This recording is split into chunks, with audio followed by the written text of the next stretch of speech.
Let me ask you something, and don't answer out loud. Don't answer quickly. Don't answer with the excuse you've practiced for years.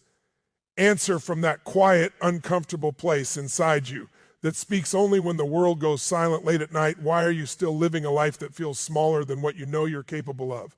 Why are you waking up every day with the same habits, the same doubts, the same limits, when deep down you know there is more strength in you, more hunger in you, more fire in you than you've ever allowed yourself to use? Because the truth is this: your problem has never been lack of potential. It has never been lack of intelligence. It has never been lack of opportunity. Your real problem is that you've been conditioned to settle, conditioned to delay, conditioned to wait for permission in a world that only rewards those who decide. And most people never hear this until it's too late. Your life changes the moment your standards change, not when your feelings change, not when your motivation rises, not when circumstances improve, but the moment you say this is no longer acceptable, because pain is the greatest motivator on earth. And yet most people numb themselves just enough to avoid the pain of change while suffering the pain of regret every single day. And that is the silent tragedy of the human condition. People would rather suffer what's familiar than risk what's possible. And you've felt this, haven't you? That tug inside your chest that tells you were meant for more, that inner voice that shows you flashes of a better version of yourself, stronger, disciplined, focused, fulfilled, but then fear steps in. Comfort steps in, excuses step in, and suddenly tomorrow becomes next week becomes next year, and next year becomes a lifetime. And the real question is not, can you change? Because you can. The real question is, will you finally decide? Because decision is the ultimate power. Decision is the moment you stop negotiating with your limits and start commanding your life. And understand this: every result you have today is the result of decisions you made yesterday, consciously or unconsciously. And if you don't like your results, you don't need more hope. You need a new standard, because people don't rise to their goals, they fall to their standards. And right now, your standards are perfectly designed to give you the life you're living, not the life you dream about. And that's not an insult, that's a wake-up call, because once you see it, you can change it, but only if you're willing to tell yourself the truth. And the truth is this: nobody is coming to save you. Nobody is going to knock on your door and hand you discipline, confidence, purpose, or success. And the longer you wait for rescue, the longer you delay your destiny. Because transformation doesn't happen when life gets easier. It happens when you get stronger. And strength is built through repetition, through rituals, through doing what's hard when it's hard. And this is where most people quit, because they want change without discomfort, growth without pain, success without sacrifice. But life doesn't work that way. The universe doesn't reward comfort. It rewards courage. It rewards commitment. It rewards those who show up even when they don't feel like it. Especially when they don't feel like it, because your feelings are not facts. Your emotions are not commands. They are signals. If you let your emotions run your life, you will always choose what's easy over what's meaningful. But the moment you decide that your mission is bigger than your mood, everything shifts. And this is where your power has been hiding, not in motivation, not in inspiration, but in identity. Because once you change how you see yourself, what you do automatically changes. And right now you don't act like the person you could be, because you don't yet see yourself as that person. You see yourself as your past, your mistakes, your failures. Why? Our limitations. But let me tell you something that can change everything if you let it sink in. Your past does not define you. It prepares you, and the pain you've been through was not meant to break you. It was meant to build the strength you're still refusing to claim. And the only reason it hasn't transformed you yet is because you haven't decided to use it. Because pain without purpose becomes suffering, but pain with purpose becomes power. And the moment you link your pain to a mission, you become unstoppable, because now you're no longer running from your past. You're running toward a future that demands the best of you. And this is the shift. Most people wait for confidence to act, but confidence comes from action, not the other way around. Most people wait to feel ready, but readiness is a myth, because you don't get ready for the next level. You become ready by stepping into it, imperfectly, fearfully, repeatedly. And every time you do what scares you, your identity expands, your standards rise, your life upgrades. And this is the moment where you have to ask yourself a question that will determine the rest of your life. How long are you going to keep betraying your future self to protect your current comfort? How long are you going to keep choosing short-term relief over long-term fulfillment? Because comfort is not neutral. Comfort is destructive. Comfort slowly erodes your ambition, dulls your edge, and convinces you that survival is enough when you were built for significance. And deep down, you know it, you feel it, and that feeling will not go away, because it's not a problem, it's a signal, it's your potential demanding expression. And the longer you ignore it, the louder it will get, until one day it shows up as regret. And regret is the most expensive emotion a human being can experience, because it costs you time, energy, and self-respect. And here's the truth most people never hear: discipline is not punishment. Discipline is self-respect. Discipline is the decision to honor the future you over the comfort of the present. And when you start keeping promises to yourself, your confidence doesn't just increase, it becomes unshakable. Because now your word means something. And when your word means something to you, the world responds differently. Opportunities appear, clarity sharpens, momentum builds. But it all starts with one decision, one moment where you stop waiting and start leading your own life. And that moment is right now. Not tomorrow, not next week, not when circumstances change, but now. Because the strongest force in the human personality is the need to stay consistent with how we define ourselves. And today you must redefine yourself. Not as someone who tries, not as someone who hopes, not as someone who waits, but as someone who decides, someone who acts, someone who finishes what they start. And this is not about being perfect, it's about being relentless. Because progress beats perfection every single time. And once you understand this, once you embody this, your entire life begins to shift from the inside out. Now listen closely, because this is where separation happens. This is where the difference between those who watch motivational videos and those who become living proof is decided.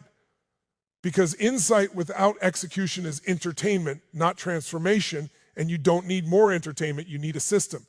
You need rituals, you need a way of living that makes success inevitable instead of optional, because willpower is unreliable, but rituals are permanent. And the highest performers on earth rely on motivation. They design their lives so that discipline becomes automatic because they understand something most people never grasp.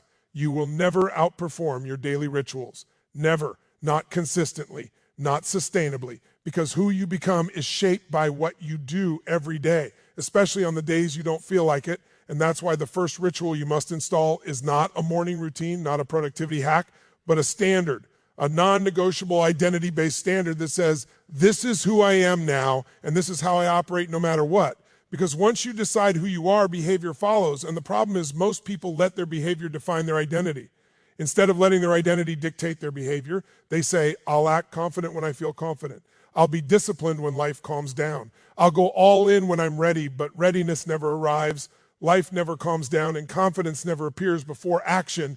It appears because of action, so the real work begins when you stop asking, how do I feel? And start asking, who do I choose to be right now? Because identity is a choice, not a personality trait. And the moment you choose the identity of someone who follows through, someone who does the work, someone who refuses to negotiate with excuses, your brain begins to search for evidence to support that identity. And this is neuroscience, not hype, because your brain is a goal-achieving machine, but it can only execute on what you consistently command it to focus on, which means if you keep telling yourself, I'm tired, I'm unlucky, I'm behind, your brain will prove you right.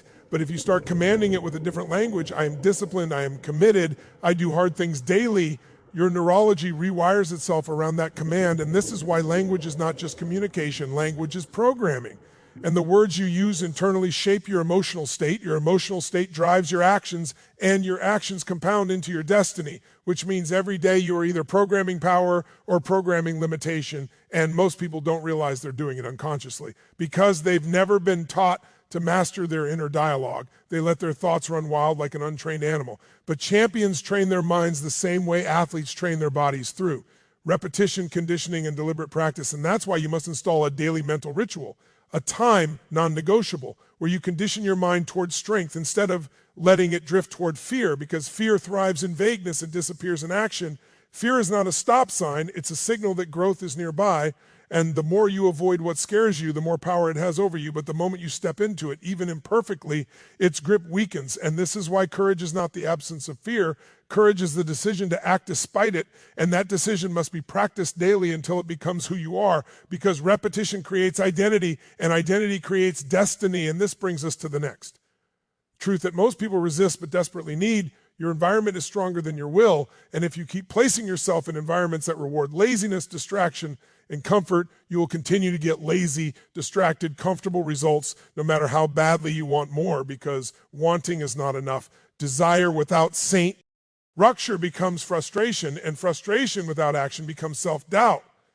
So you must design your environment to support the future you, not the past you, which means removing distractions, changing inputs, controlling what you watch, what you listen to, who you spend time with, because proximity is power, and the people around you are either expanding your vision or shrinking it. There is no neutral influence, and this is not about arrogance, it's about alignment. because you cannot build an extraordinary life with ordinary standards. And ordinary standards are everywhere, normalized, celebrated even, but you must decide whether you are going to live by the standards of the crowd or the standards of your calling, because your calling will demand more of you than comfort ever will. But it will also reward you in ways comfort never can, with meaning, fulfillment, self-respect, and a sense of aliveness that most people never experience. And this is where daily execution becomes sacred, not glamorous, not exciting, but sacred, because success is built in silence long before it's seen in public. And you must fall in love with the process, not the applause, because applause fades, but character remains. And character is what carries you through the days when results are slow, progress feels invisible, and doubt creeps in whispering that it's not working. And this is the moment where most people quit, right before the breakthrough, because they mistake delay for denial. But delay is often just preparation, life strengthening you, testing your commitment, asking, do you really want this, or do you just like the idea of it? And only those who keep going without evidence earn the evidence, because momentum is created by movement, not certainty. And once momentum begins, everything accelerates, confidence builds, clarity sharpens, opportunities multiply, but you must be willing to move before you see the path, because clarity comes from engagement, not contemplation. And the more you do, the more you see, the more you see, the more you believe, and belief fuels action in a self-reinforcing loop. And suddenly what once felt impossible becomes normal, and what once felt uncomfortable becomes your baseline, because standards have risen, identity has shifted, and your nervous system is adapted to a higher level of performance. And this is the real transformation.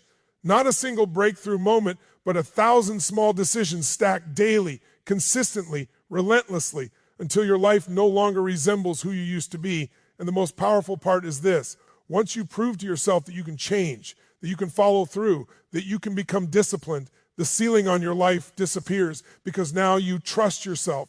And self-trust is the foundation of all confidence, all leadership, all success. And this is why the work you're doing right now matters more than you realize, because you are not just building habits, you are building identity. You are becoming the person who does not quit, who does not negotiate with weakness, who does not wait for permission. And that person, once fully formed, cannot be stopped by circumstances, setbacks, or fear, because their power no longer comes from motivation, it comes from commitment, and commitment is unshakable. And as this commitment deepens, something incredible happens. You stop chasing success and start attracting it, because energy follows alignment. And alignment comes when your actions match your values, and your values match your vision, and your vision is no longer a fantasy, but a plan executed daily. And this is when life begins to respond, not because you got lucky, but because you became the kind of person luck looks for,